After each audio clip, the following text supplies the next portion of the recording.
Church, First Lutheran Church, and First Presbyterian Church invite you to Faith Opens Doors. Good morning. Welcome to another edition of Faith Opens Doors. This morning we're going to talk about a caring ministry in this Sioux Falls community that extends out far beyond our immediate geographical area. This morning we're going to talk about the church that is in this world as salt and light.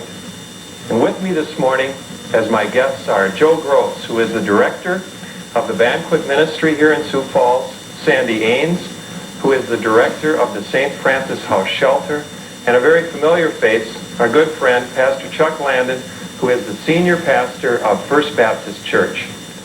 Good morning. We're glad you're all here. Welcome. To begin our program this morning, we're going to briefly cut away from our table here this morning with our friends and begin this morning by showing you a brief excerpt of ministry at the Banquet so that you can become better acquainted with this significant ecumenical outreach. Let's go to that segment now. If you've ever wondered what love is all about, stop by the Banquet in downtown Sioux Falls.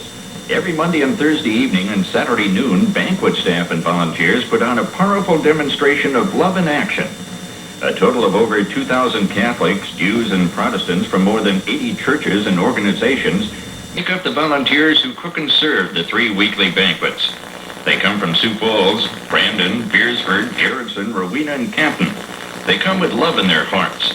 As Elvira, one of the volunteers, put it, "I get the satisfaction of knowing I can fill a void."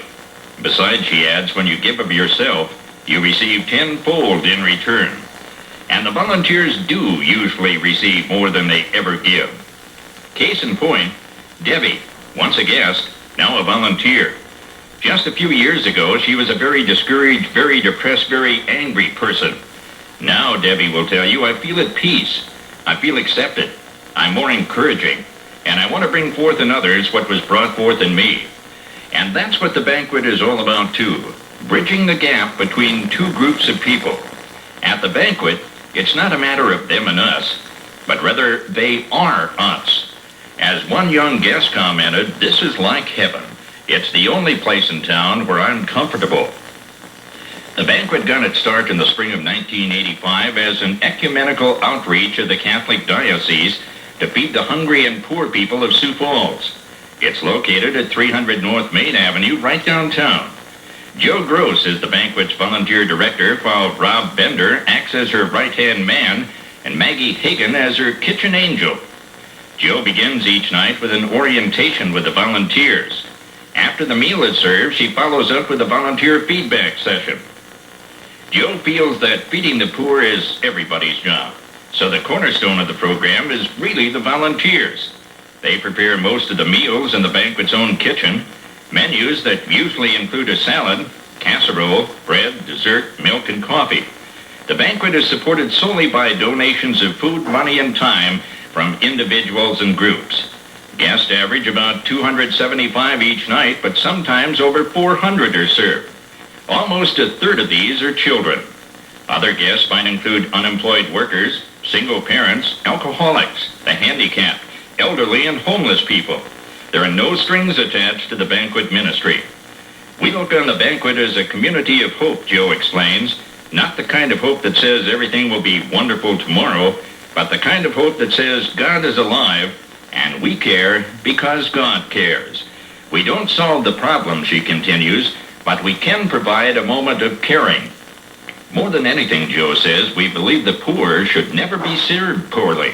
We believe in love and action. For Debbie, the volunteer who used to be a guest, that means being accepted.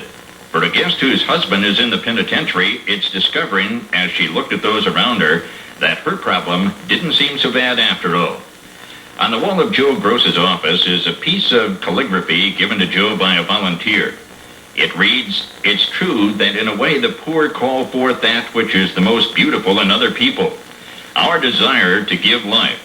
And when we discover we can give life to the poor, we also discover in reality the poor are giving life to us. The Banquet calls forth that which is most beautiful in people, whether they be volunteer or guest. At At the front of the banquet's main dining room are pictures of some of the children the banquet has served. Over the pictures is a sign that says it all. Love is eating with the Banquet family.